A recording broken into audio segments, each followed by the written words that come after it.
సామ్రాజ్య నిర్మాణ తేజో విరాజా ఈ శిథిలాలలో చిరంజీవివైనావయా శిలలపై శిల్పాలు చెక్కినారు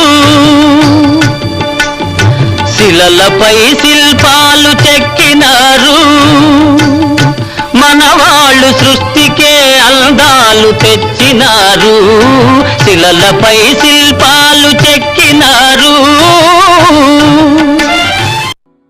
ఈటీవీ వాళ్ళు వచ్చి శిలలపై శిల్పాలు చెక్కినారు ఆ పాట గురించి నాకు ఇంటర్వ్యూ చేశారు అరగంట సేపు. దానికి స్ఫూర్తినిచ్చింది హంపిక్షన్. హంపిక్షన్ చాలా సొంతం చేసుకుని ఆత్రేయ గారు ఆ పాటలు రాశారు. మరి ఎంతతో స్ఫూర్తి తర్వాత సముద్ర రాఘవాచార్య గారు వందే మాత్రంలో కూడా ఇవి ఒక పద్యం రాశారు. ఈ హంపిక్షేత్రాన్ని ఏమిటంటే శ్రీశ్రీ గారి మహాప్రస్థానం 18 సార్లు ముద్రణైతే ఇది 10వ ముద్రణ హంపిక్షేత్రం. అంటే ఎంత ప్రాచుర్యం పొందిందో తెలుసుకోవచ్చు. దేవాలయములు చిలికెనో బాలని గడ విఠలాలయ శిలా వేదులందు ఏ జోగు కిందెనో ఈ భక్తజాంఘము నరసింహదేవు పేరురము మీద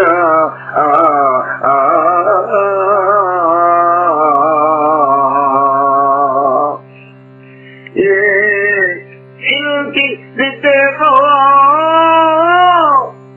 ఈ కారుమబ్బులు ద్వారపాలకరాము పేరు మీద ఈ గుడిని హజార్ రామస్వామి ఆలయం అంటారు. అక్కడ ఉన్న రాతి రథం మీద చిత్రములను గూర్చి ఏ రాజు తూయెనో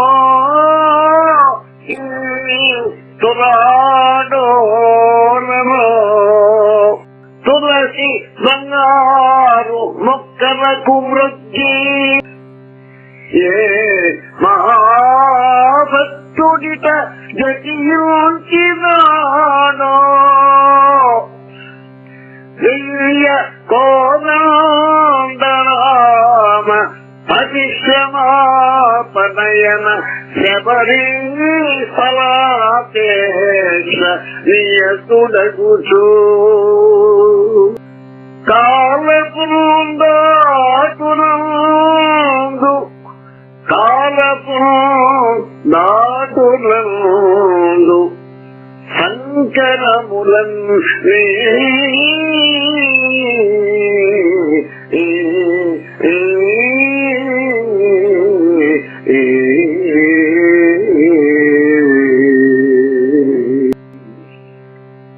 ఆంధ్రాధిప ఆతపత్రాచ్ఛాదనాచ్ఛ వైరూపాక్షనాదు కర్పూరపు కాంతి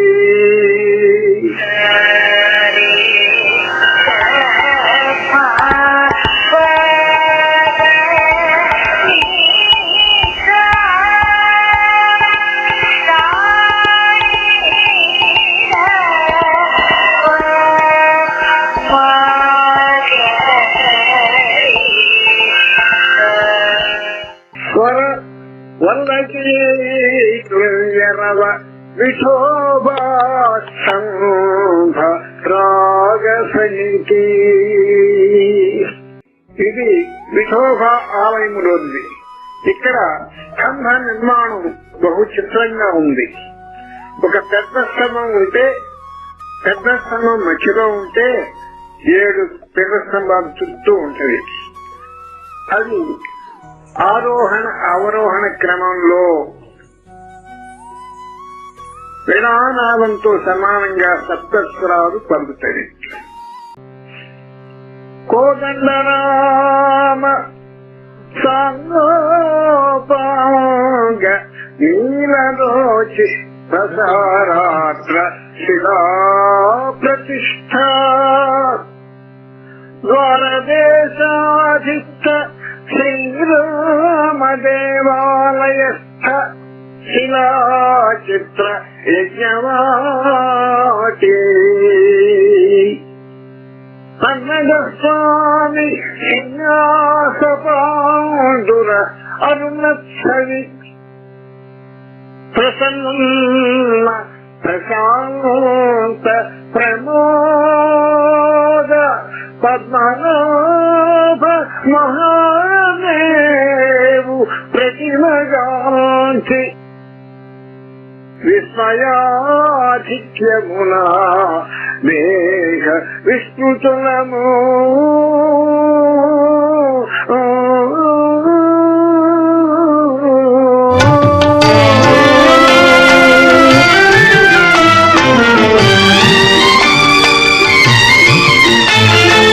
ఏకశిల రథముపై లోకేశువడిలోన ఓర చూపుల దేవి ఊరేగిరాగా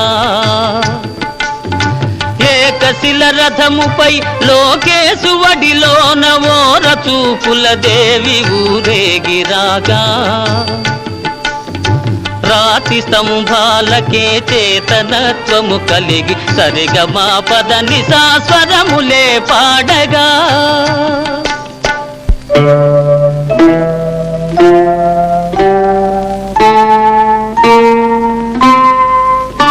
శిలలపై శిల్పాలు చెక్కినారు మనవాళ్ళు సృష్టికే అందాలు తెచ్చినారు శిలలపై శిల్పాలు చెక్కినారు.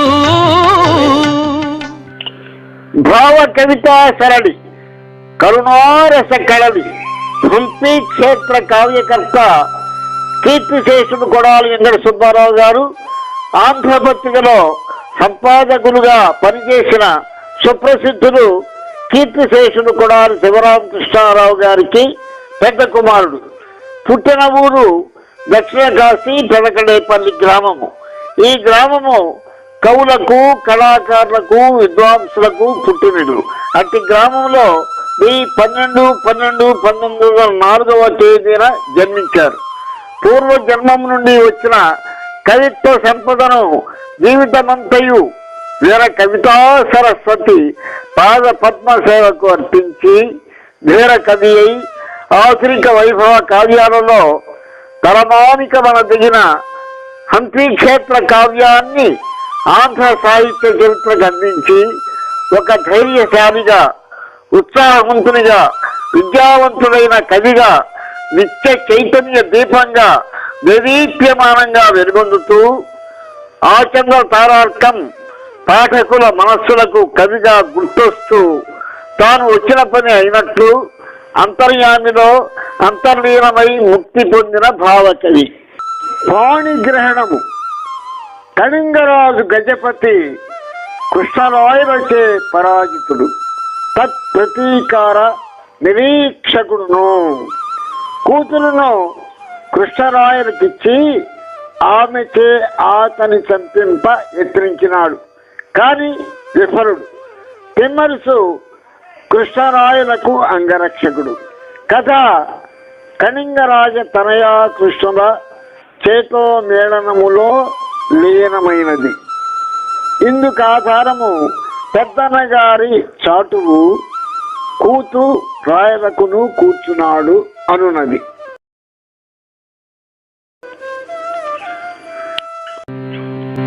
గజపతి ఇంటిలో పులి ముఖంబున గోవు జనించే నేటికి అక్కయముగా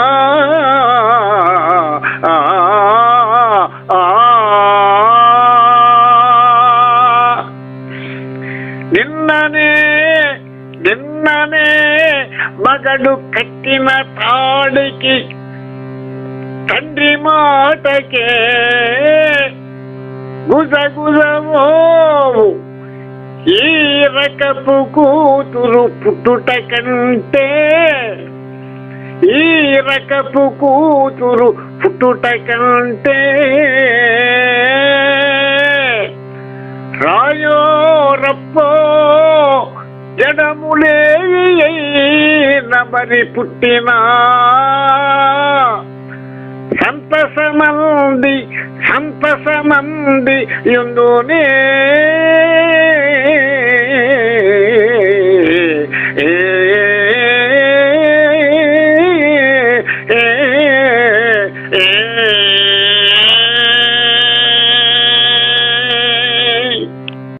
కాలము దాటిపోయినది ఒకానొక నాడు ధవుండు రాణి వాక్యాడికి పోయినారు పవనాంతర సైకత వేదికా స్థితులు బాల శశి ప్రభను మెరుగుబారిన వృక్ష నికుంజ పత్రములు గాలికి మ్రోగుచుండగా సుఖముగా సంలపనాది లోలురై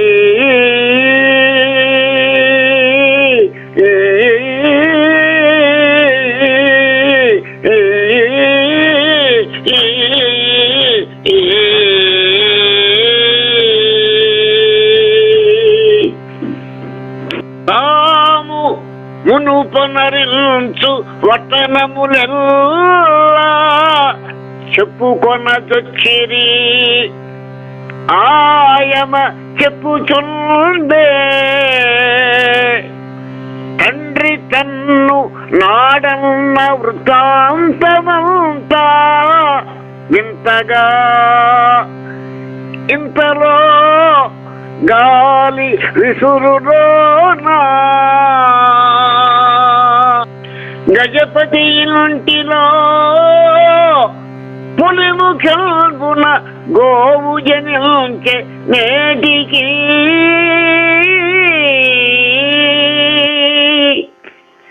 ఈ వాక్యము గజపతి కూతుర్ను నిందించుచు అన్నమాట. ఆమె కృష్ణరాయులేడ బద్ధానురాజి అయి ఆయనను చంపుటకు ఒప్పుకోలేదు. నిజముగా ఆమె ఆ వర్ణనమునకు సరిపోయిన మనిషి. తండ్రి అదే అనెను.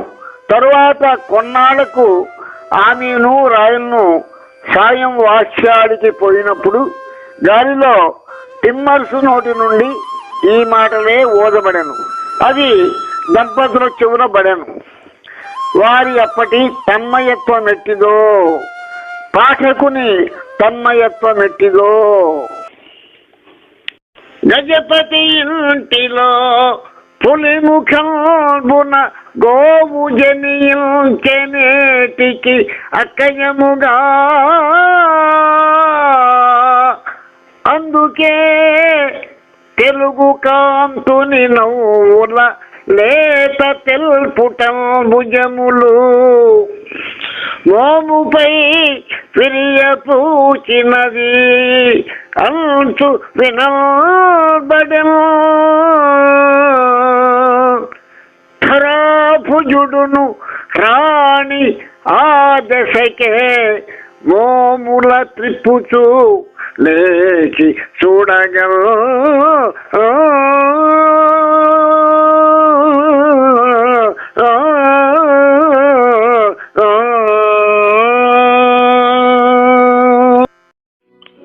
తులువ వంశములో గొప్పవాడైన శ్రీకృష్ణదేవరాయలు క్రీస్తకము 1509వ సంవత్సరములో విజయనగర వజ్ర సింహాసనమును అధిష్ఠించినాడు.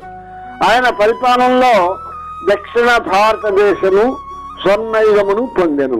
తెలుగు సంస్కృత భాషలలో ఎందరో కవులు తమ రచనలతో ప్రోత్సహింపబడింది.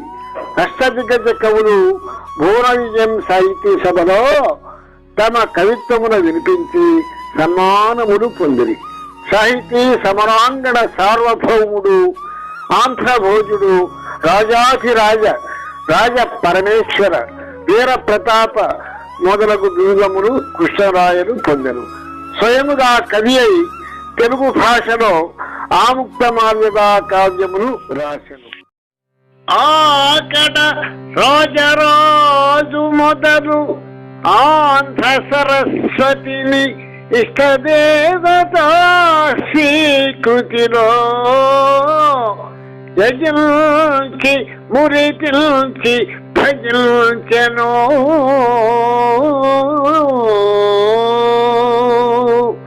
అంతరాంతర అర్చ కలనంబులోపల విశాంపతులెందరో శీర్షముగినారు. ఈకట నీవు నిల్చి వెలయించితివి అంచ సమర్చనాగిసుల్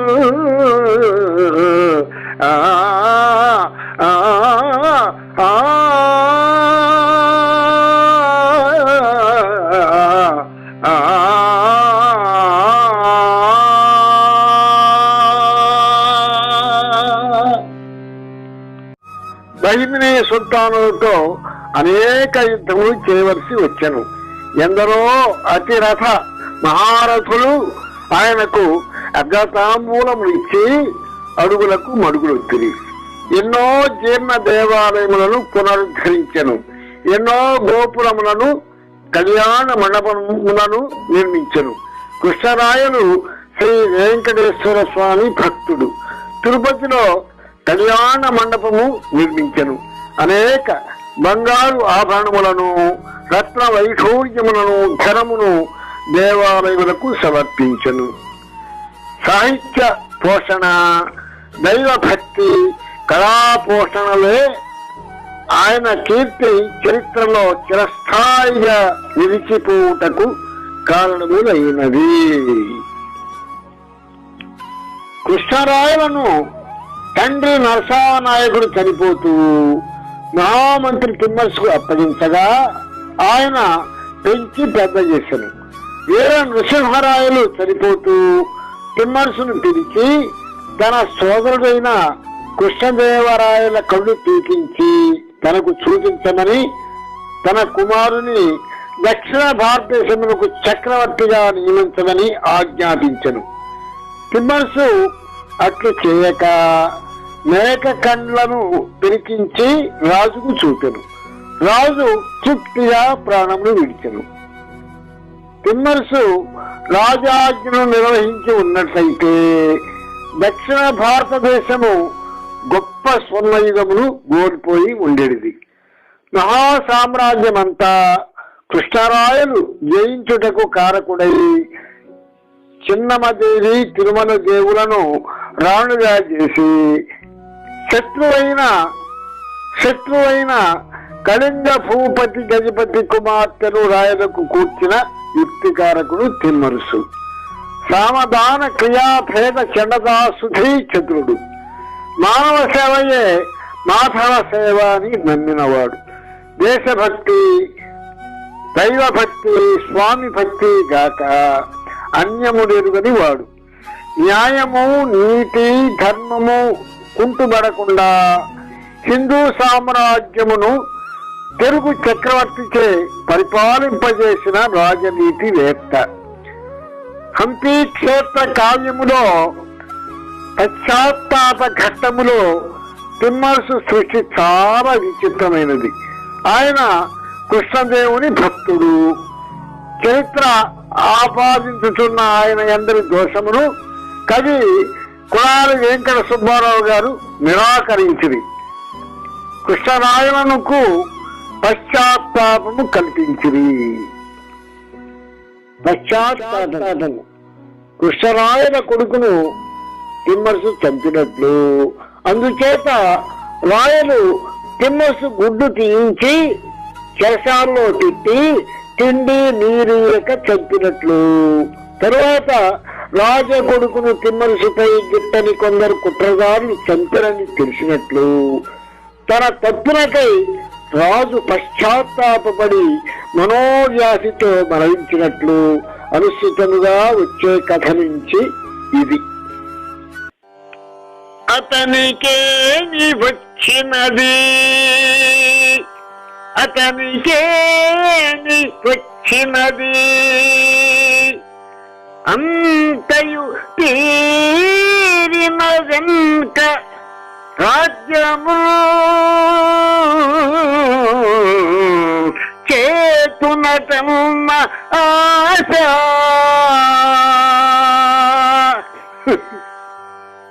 మతి చెడ్డదిగో యువరాజు సావగానే తనకబునా పదవి నేటికి పాపము పండిపోయే అయ్యా అయ్యా తన వంటి వానికిదియా తగు బుద్ధి వినాశకాలమే దాపురమయ్యే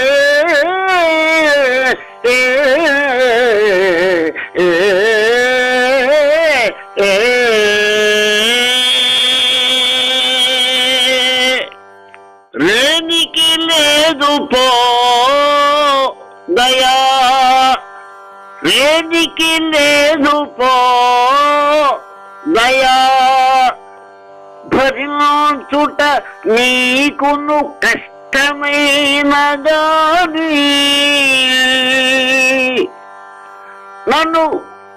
నన్ను దోషిగా జనము నిందయున్నచ్చని రీతి చేయుము అంతే నిన్ను వేడుకొందును విధిను తలకందొనరించలేవు నీవైనను మంచి చెడ్డలు స్వయం కృతములు అనుభూతి ముక్తములు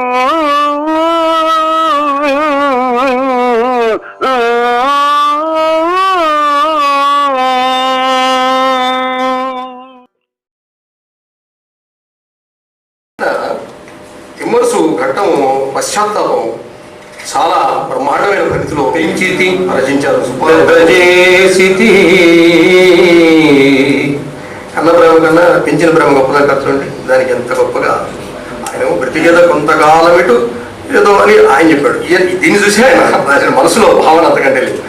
పెంచితి పెద్ద చేసితి అచీర్చిత సిద్ధికి జీవవాయులర్పించితి మొన్నదాకా ఇప్పుడు పెద్దతనంబున లేడిపోని కల్పించిన వాదుకై పరిభవించి కనులు తులిపించే భూపుడు ఈ వంచన ఈ పరీక్ష తగవా పగవాడనా వంచన ఈ పరీక్ష తగవా పగవాడనా శ్రీ వధూధవా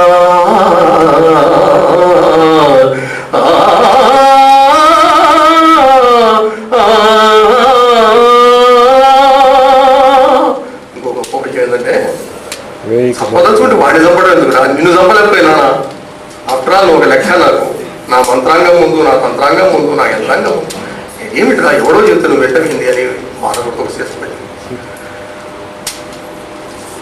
ఒక బాటుగా తల పూడగొట్టిన పోదా బలవన్ృతికి ఏల పాలు చేయ ఎంత చేసిననేమి రాచవారికి తుదగిట్టి దురవస్థ తోడి చావే. మళ్ళీ దొరికేట రాజులు మొత్తులు వారి సేవలకు ప్రాయంభు వారి చొంబు యాచించితంతయాన దొరకి భూషాలు ఎంత చేసిననేమి ఈ రాజవారికి తుదకిట్టి దురవస్థ తోడి చావే. అతడు నచ్చిన మహత్తర సేవలో నుంచి క్షమించు బుద్ధి లేదేమి తనకు రాజ్యం వేమి తగులపడ్డది అంత అతని చేతనే దక్కినట్టిది గదా. కావలయునన్న రాజ్యమునకై నిసుంగు ప్రాణముల తీయగా నేల. కావలయునన్న రాజ్యమునకై నిసుంగు ప్రాణముల తీయగా నేల. పార్థివునకే నీళ్లు దోడడా. అక్కడ ఉంది అందం. కావాలంటే వాడికి ఎసరు పెట్టామంటుందండి మనం. పార్థివునకే నీళ్లు తోడడాయించు అనేక గతుల భూపుని కృతజ్ఞతకు మంత్రి పొందినట్టి మహదవస్థకు లోన మరగిపోయి ఒకరనిన మాట కూడా వేరొక్కరనక పోయినారు ప్రజల్ క్రోధ పూరితాత్ములు. అంతలోన కృపా పూరితాత్ములునై తమ 28 సంవత్సరాల జీవితంలో రాసినది 2 కావ్యాలైనా, అది కూడా ఒకటి మరొకరితో కలిసి చేసింది అయినా, ఒక కావ్యం తనదంటూ మిగిల్చి సాహిత్యంలో అమృత బిందువులు చినికి ఆధునిక సాహిత్య అధ్యయనశీలందరికీ జాతీయత వైపుగా, దేశభక్తి వైపుగా, సంస్కృతి వైపుగా, ధర్మ రక్షణ వైపుగా ఆలోచించే అవకాశం కల్పించి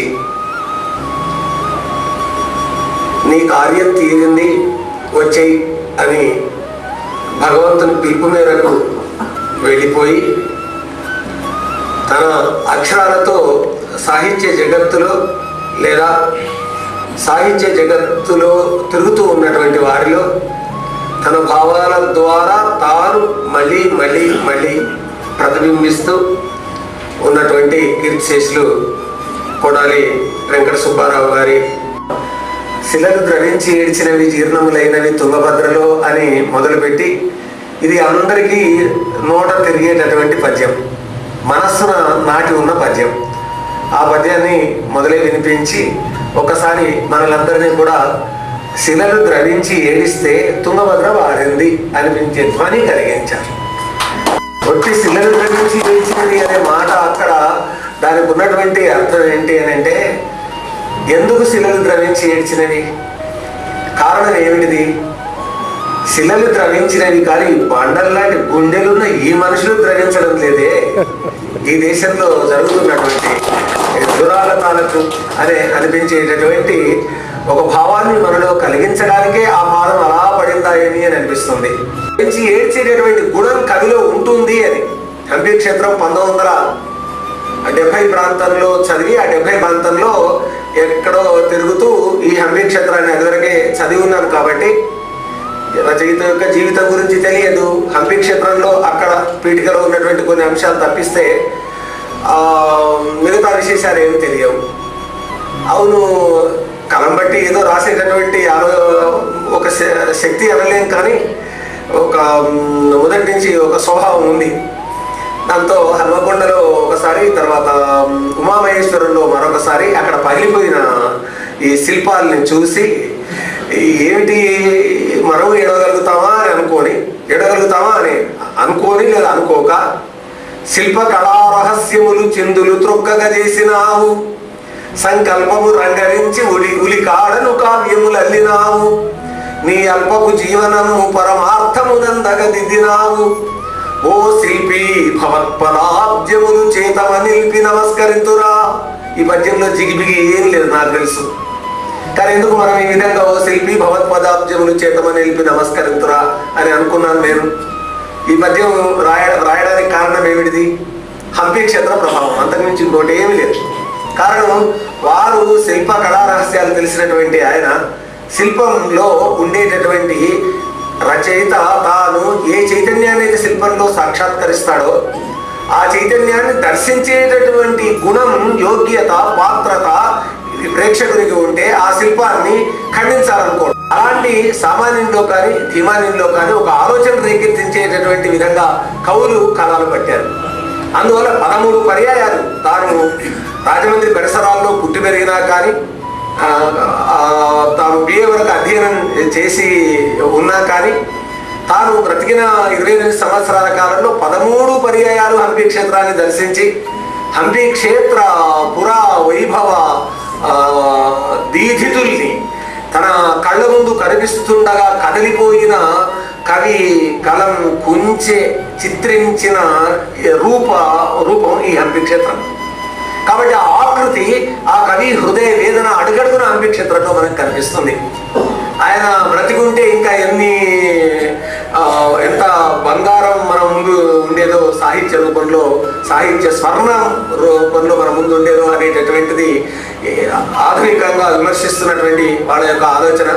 కాబట్టి అలాంటి ఈ కొడాలి వెంకట సుబ్బారావు గారి హంపి క్షేత్ర కావ్య సందర్శన సందర్భంగా ఈ విధంగా ఇంత అన్యాయం చేస్తాడా? తాను సరే చివరికి తాను చేసిన తప్పు అని తెలుసుకొని జరిగినటువంటి పొరపాటును దిద్దుకునేటటువంటి స్థితి లేక రాయలు కూడా చింతించి యథాభరిత హృదయుడై శిథిల శరీరుడై మనస్సులో కలిగినటువంటి శైథిల్యంతో తాను చేసినటువంటి తప్పుతోటి ఆ తిమరుసే తనను పిలుస్తున్నట్టుగా మనస్తత్వ చిత్రీకరణ అపూర్వంగా చేశారు ఇక్కడ కొడాలి సుబ్బారావు గారు. ఎందుకొరకు ఆ మనస్తత్వ చిత్రీకరణ గారు మనం అక్కడ పరిశీలిస్తే తెలుస్తుంది. రచయిత ఒక విషయాన్ని చెప్తామన్నమాట. పరేంగి తావగాహ బుద్ధి ఒక్కటే పండితునికి విశేషము అని చెప్పుకుంటుంటాం.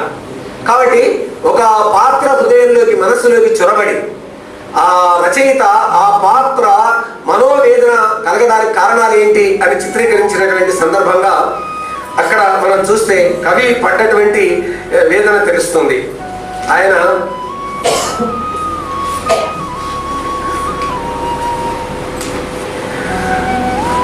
కృష్ణరాయలు అనుకునేటటువంటి విధంగా తనను అడుగుతున్నాడు తిమరుసు అని అనుకుంటాడు. ఈ రక్త పుంగొట్టు ఎవరు పెంచిరటన్న అప్పాజీ ఎను రోజుల రసికొను. అప్పాజీ ఎదురుగా కనిపిస్తూ ఉంటుంటే రాయల మనస్సులో ఈ భావన కలుగుతుంది అని రచయిత ఊహ. చనిపోవు తండ్రి ఎవ్వని కప్పగించిన అప్పాజీ ఎను మాటల రసికొను.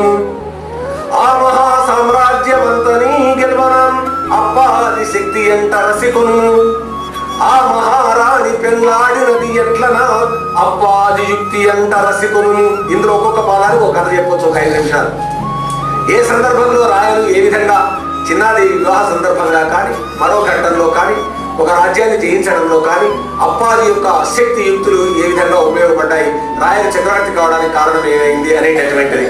రాత్రి పగలన కుండని రాణివాస సౌధముల నాకు కేల్మోర్చి స్వాగతములిచ్చి ఇన్ని చేసిన అప్పాజీ వస్తున్నాడు అంటే రాత్రి లేదు పగలు లేదు, ఎప్పుడు వచ్చినా కానీ ఏమనేవారంట రాయనంటే, మామయ్య వచ్చు వాయించవచ్చు వీణనని సంతసమున దేవేరులకు ఆజ్ఞయుడు రోజులొక్క మారసికొను. ఈ రక్తపు బొట్టును ఎవరు పెంచిరటన్నా అప్పాజీ అనురోజు రసికొనుము. చనిపోవు తండ్రి ఎవ్వని కప్పగించనా అప్పాజీ కను మాటల రసికొనుము. ఆ మహాసామ్రాజ్యమంతా నీ గెల్పనాన్ అప్పాజీ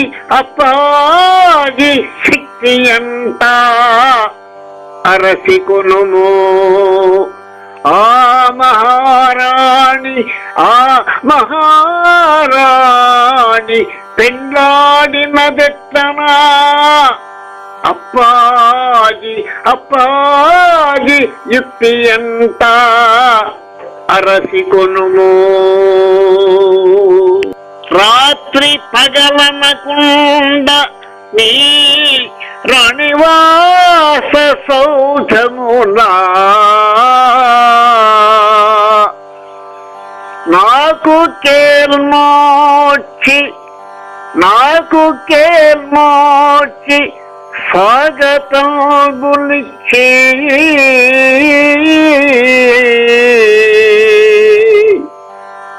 మామయ్య వచ్చే మామయ్య వచ్చే వాయించవచ్చు వీణా అని సంతసమున దేవేరులకును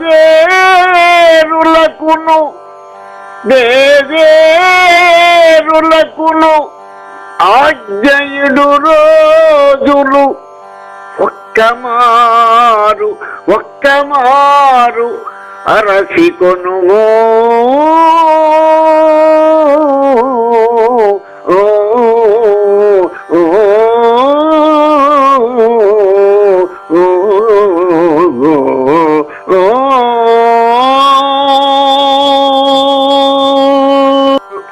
అని పృచ్ఛించుచు వెంటనంచుచు రూపాంతర్యంబు మండించుచు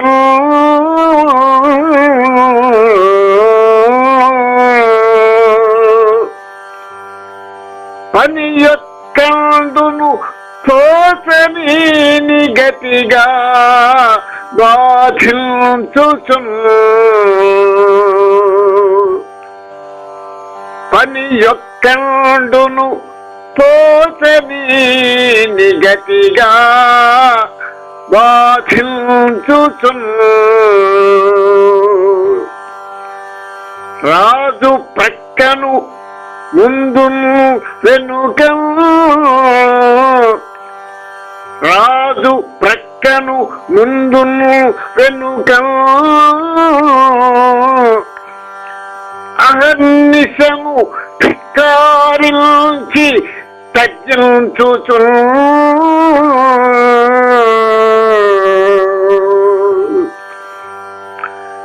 కునఫ వ్యాప్తముగా కనబడుచు కునఫ వ్యాప్తముగా కనంబడుచు గోరించి కాపాడుచు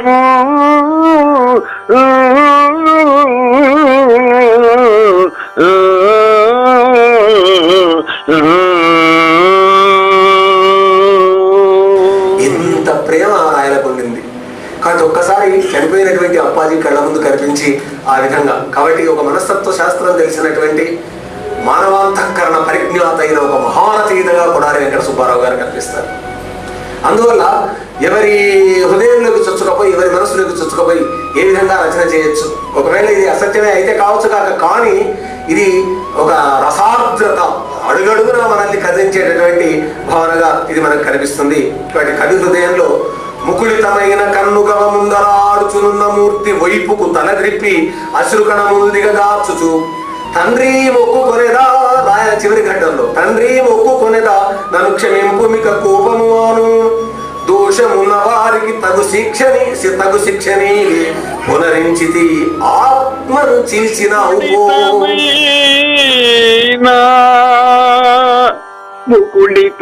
ముకుళితమైనా కన్నుగవముందరా ఆడుచును మూర్తి వైపుకు తల త్రిప్పి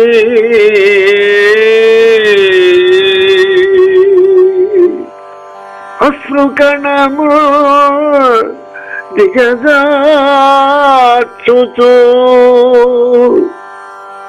అశ్రుకణము దిగజార్చుచు చూచి తండ్రి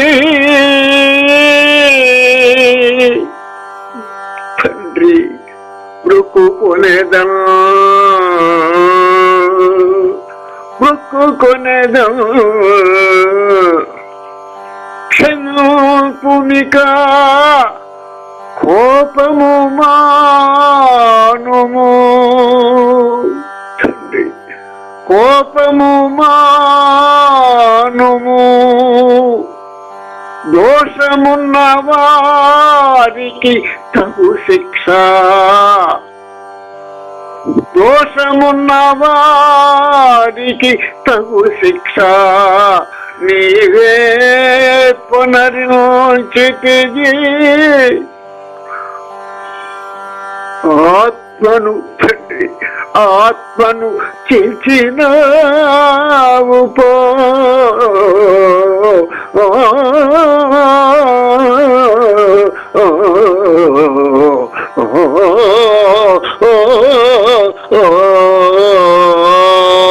వారు కూడా అలాంటి వేదన చెందినటువంటి ఘట్టాలు దీంట్లో మనకు కనిపిస్తాయి. కాబట్టి దంభిక్షేత్రానికి సంబంధించి, కొడాలి సుబ్బారావు గారి వ్యక్తిత్వానికి సంబంధించి ఈ రెండింటినీ పోల్చినటువంటి సందర్భంగా వారు ఎంత మృదు హృదయులో మనకు తెలుస్తుంది. ఎక్కడ మృదు హృదయత్వం ఉంటుందో అక్కడ ఒక దివ్యత్వం ఉంటుంది మనిషిలో.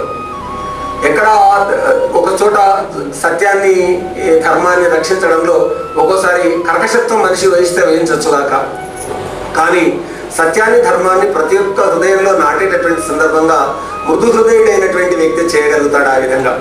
కాబట్టి ఒక మనస్తత్వాన్ని తెలిసినటువంటి, భారతీయ సంస్కృతి హితచింతకుల్లో ఒకరైనటువంటి, 1932 వరకే తమ జీవితాన్ని కొనసాగించినా కానీ ఆ కాలంలో ఉన్నటువంటి ఒక చిలకమర్తి మొదలైనటువంటి వారు, అంతఃపురం యొక్క అందుకూరి, అదే సమయంలో గురజాడ తదితరులు ఏ విధంగానైతే జాతీయతా స్ఫూర్తితో స్పందించారో, తమ ప్రాంతీయ జీవితంలో జాతీయ భావబీజాలు, తమ అక్షరాలు అనేటటువంటి వాటి ద్వారా నాటడానికి ప్రయత్నం చేశారు. అలా ప్రయత్నం చేసినటువంటి మహాకవుల్లో తాను రాసింది కొంతే అయినా కానీ ఆధునిక సాహిత్యంలో శాశ్వత కాలాల పాటు నిలిచేటటువంటి అమృత బిందువులు మన మీద చల్లినటువంటి కొడాలి వెంకట సుబ్బారావు గారికి జేజేలు పలుకుతూ, వారి భావాలు మన హృదయాలను పై నిలవాలి అని, మనల్ని నడిపించాలని, ఆధునిక యువ సాహితీవేత్తలకు మార్గదర్శనం చేయాలని కోరుకుంటున్నాను.